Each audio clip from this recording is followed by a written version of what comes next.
Welcome to the story of Everyman. Today, our guest is going to be Cody Knight. Going to Motion for quite a good while. That's where I met Cody. He's a good friend of mine now. So, Cody, how long have you been going to Motion? Right at 5 years now. Right at 5 years? Yeah, we started going end of September 2019. Tell me where you're from. So I was born in Las Vegas, Nevada, 1999, and we lived there until 2008. So I just turned 9 years old a few weeks before You turned 9 years old. when we moved down here. What brought you to Texas? So my dad's actually born and raised in Longview. Okay. So him and my mom ended up in Vegas, actually around the same time, and they met several years later, about a decade and a half later. How many brothers and sisters you got? I have one brother and one sister. Okay. You were 9 years old when you came to Longview. Tell me about growing up. What was growing up like for you? So kind of interesting whenever I think about my childhood, because the part from being in Vegas is it's like so vague. It's like it didn't even happen. And I hear that it's actually a big thing with kids that have a big move in life, that it's almost like a trauma response. Okay. It's almost like you've lived two different lifetimes. Right. But we were always really big on family. We were middle income, lower middle income.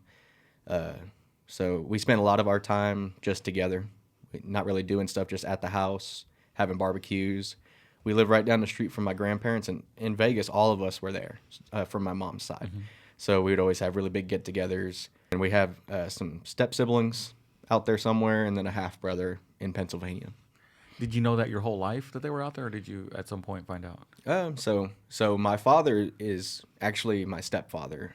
We have a biological father that he didn't win Father of the Year, that type of deal. Gotcha. He kind of was in and out of our lives when we were in Vegas, but when we moved down here, it kind of became very distant.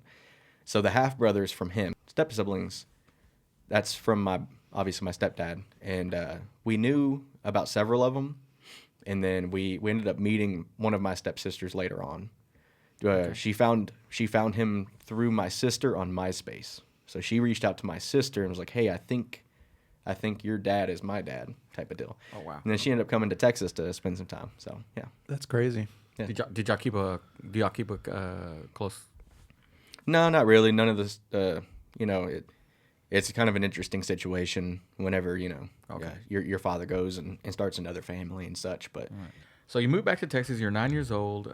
Growing up in Texas, how would you describe yourself? so it was a pretty harsh transition for me. Okay. In Vegas, in fourth grade, there's not really like cliques and like the cool kids and the lame kids and the fat kids and the poor kids. Right. Everybody hung out. It was very diverse too. So and in Vegas, you're kind of broken up by like neighborhoods or suburbs and subsections of the city in terms of school. So everybody that went to school with you was probably in a very similar socioeconomic situation. Right. And then in terms of like ethnicity, creed, and all those things, very, very diverse. Cool. And so whenever we moved down here, the first thing I noticed was I immediately started getting picked on. I've been overweight since right around the time we were moving to Texas. And so I got picked on about my weight a lot, and we were poor, so I usually had ripped clothes or not the coolest clothes, not name brand clothes, or Right. some Walmart shoes, and kids would pick on me about that type of stuff. So that What's was one of probably the toughest things moving down here. What's one of the occasions where you remember the most, where you got picked on and it really had a lasting effect on you? Guys didn't really bother me too much. I just felt excluded, especially sports. Always the last kid to get picked, and they'd make fat jokes and stuff like that. But the girls were always super brutal, man. They were? Yeah. So I remember one time in sixth grade, there was a group of girls that picked on me pretty bad, and I finally got home one day and I broke down to my mom, and then she ended up going to the school, and it became like a thing. I actually felt really bad about the outcome because What was the outcome? One of the girls was joining, I guess the honor society or student council or something like that, and she wasn't allowed to anymore because of that. So. She deserves it, man. She deserves it. Yeah, I don't know.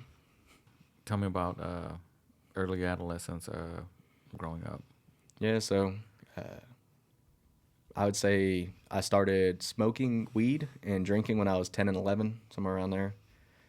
Would you consider this a response to dealing with what you're going through, or just being in the crowd that you're in that's just being part of what you're doing? So I think it's kind of a little bit of both.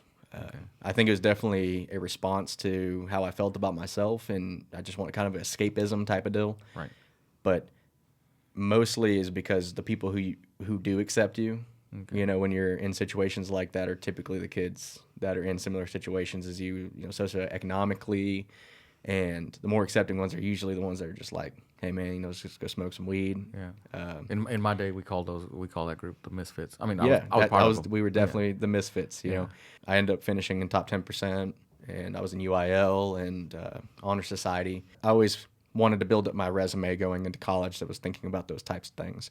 But Gotcha. on the weekends, I was, you know, So you started smoking weed, and then in drinking around 10 and 11. okay, did that And escalate, or that kind of stay where it stayed? yeah, so when I was 13, I started smoking cigarettes, and then at 16 is when I started dabbling in drugs. Okay. And harder drugs, I'll say, so like psychedelics and stimulants. That's when I started dabbling. It was about 16, and then that kind of progressed after I came back from college. Did your family know about your use? Not until I told them. Okay. Tell them. So I was actually completely sober when I told them. I knew it was something that I needed to get off my chest, that, you know, I'd been kind of acting shady and lying to you guys, and, you know, not telling you the full truth of, like, you know, why I would kind of disappear for weeks at a time and not really talk to nobody and distance myself from the family. You decided to become sober. Was this at the time that you started going to motion? Yeah, it was after I had been saved, actually. Yeah, so when I started coming to motion, I was still really, really bad off. That was like at my worst, actually. Okay. I had just overdosed twice before that on MDMA, and then I had a very, very bad experience on some psychedelics. And when I came out of that, I was just like, you know, I'd come across motion, and I was like, I just need to go. Just need to check it out. I need to change. Tell me about your introduction to motion. So I actually had a really good friend of mine who was always a mentor, and he worked in the finance industry, and I wanted to get into the industry. So he was helping me get licensed in that industry and everything, and he went to motion. And he refused to do licensing paperwork or trainings anywhere but the church on Wednesday evenings. Okay. So he was very intentional about making sure, because he knew I was an atheist. Me and him had talked about it, and I meant to ask you that. Yeah. What was your faith life like before motion? Yeah, so we'll get into that real quick, and then I'll kind of come back around to where we were. Growing up in Vegas, like, religion's just not much of a thing. It doesn't really get talked about.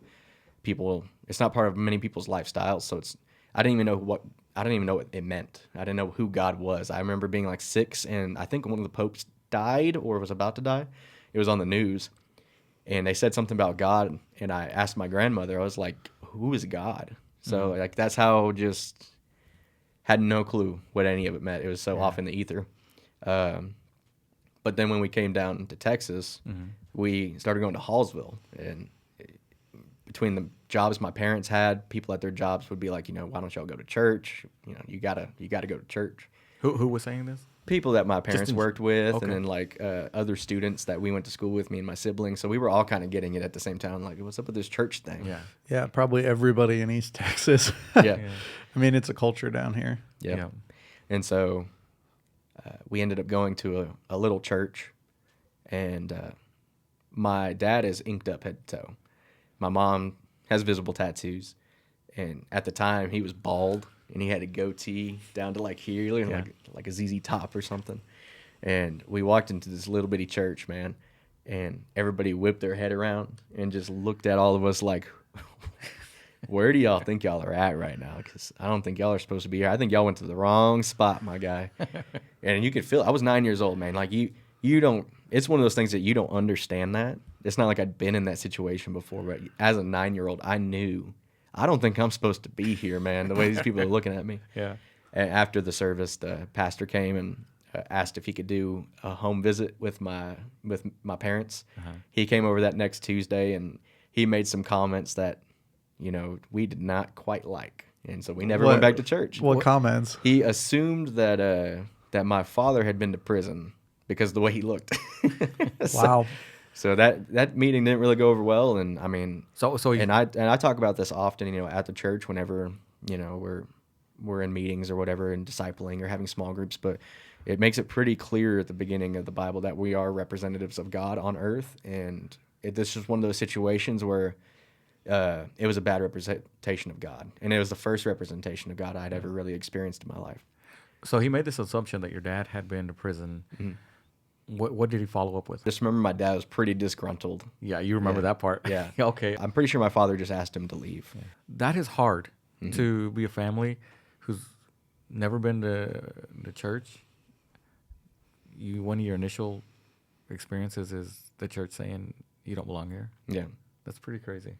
And I mean, a lot of people experience it. I think that's a huge problem with the church culture.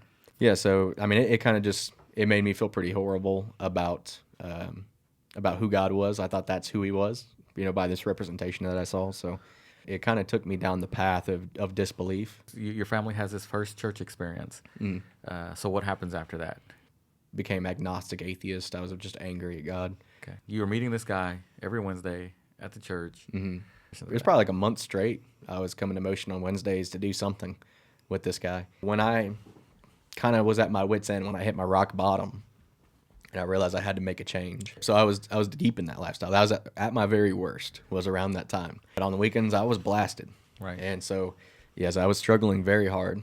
Late August, I had a really bad experience on some psychedelics, and just realized when I woke up the next day, I was like, I gotta do something different. And then in November, I tried to go sober for the first time, and then it was probably 3 weeks, I guess, 3 or 4, and then it was the Thanksgiving potluck Sunday.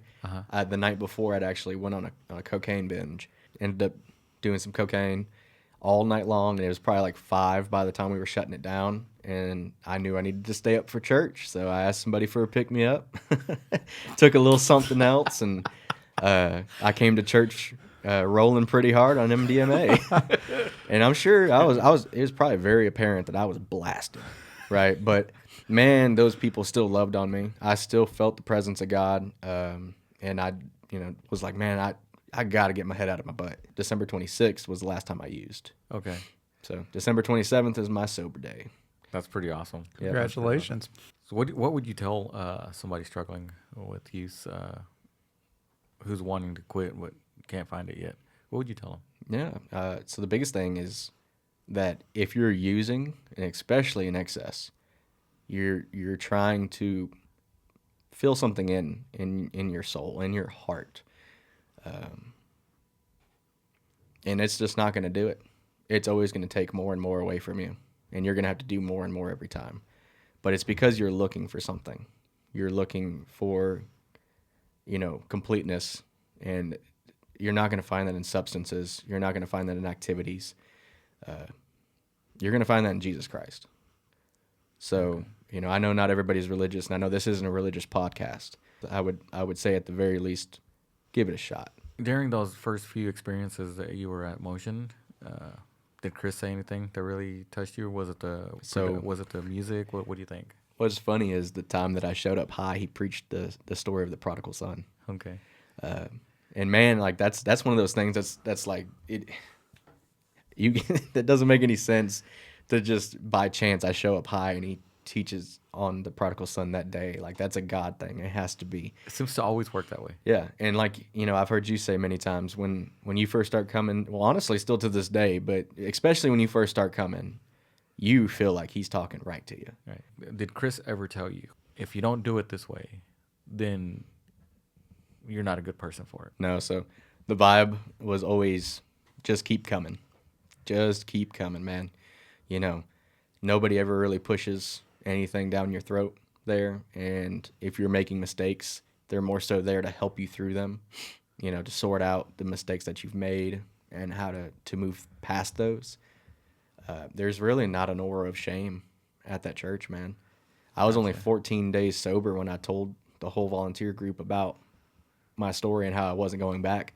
And I feel like at a lot of places you start to hear the murmurs about how, I'm sure wonder how long that would last. Yeah. Those types of things. That was never the case. When did you personally find a moment where you're like, this is where I'm supposed to be?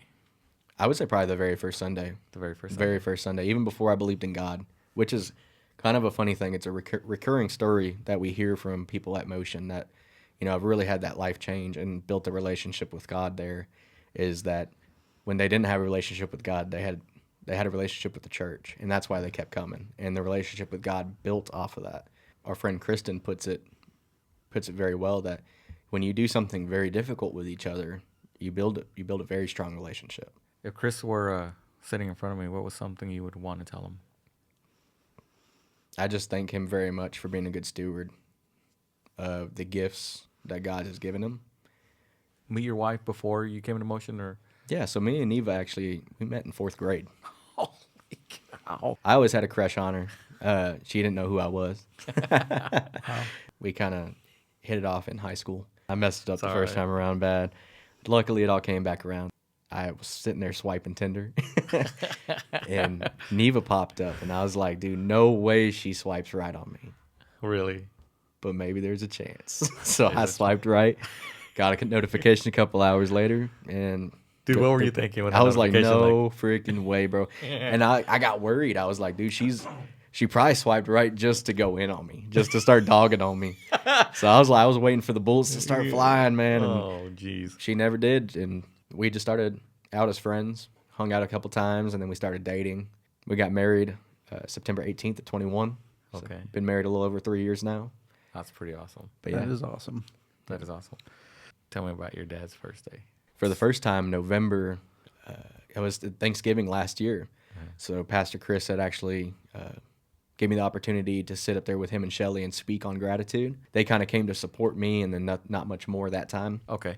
But then this year, Neva started singing on stage with us. And I told them, I was like, y'all got to come watch Neva sing. Yeah. Y'all have to. It's amazing. Yeah. And they came to watch Neva sing and to, watch me play on stage. And they felt like Chris was talking to them. Really? Yep. So they liked the sermon. They loved it. And they ended up texting all of us siblings in a group text and was like, yo, this is what we're doing as a family now. We're going to go to church and we're going to have Sunday supper together. And my siblings ended up coming. And so this is what we've been doing, man. Are you real close with your stepfather? Yes, absolutely. Me and my mom are like super close friends. We're like best friends. We always have been. I was always a mama's boy growing up. If they were sitting here in front of you, what would you tell them about what they mean to you? Just telling them that I'm sorry for being a knucklehead growing up, and that I get it now. So if this was your last day on Earth, what is some advice you would give humanity? I would say loosen up. We put a lot of unneeded weight on ourselves, especially in modern society.